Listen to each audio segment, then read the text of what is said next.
இப்போ வந்த அப்பவும் ஃபோன் தான் நோண்டிருக்கு.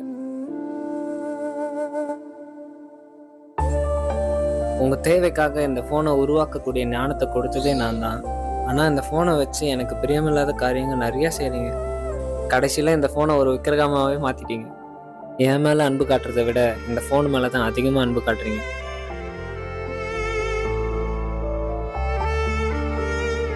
மகனே, நான் உன்னை ரொம்ப அதிகமா நேசிக்கிறேன்.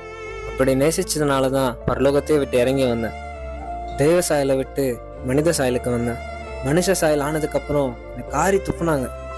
உனக்காக நிறைய அவமானங்கள் பட்டேன். என்னை தலையிலே கொட்டுனாங்க. சாட்டையில என்னை அடிச்சாங்க. அந்த சாட்டையில இருந்த முள்ளுங்க என் தோலெல்லாம் கிழிச்சுது. என் உடம்பு ஃபுல்லா ரத்தம், என்னுடைய கடைசி சொட்டு ரத்தம் வரைக்கும் சிலுவையில் உனக்காக நான் கொடுத்தேன். என்னை கொஞ்சமாச்சு நேசி மகனே. உன்னுடைய அன்பு எனக்கு வேணும். நீ எனக்கு வேணும். ஏசப்பா, உண்மை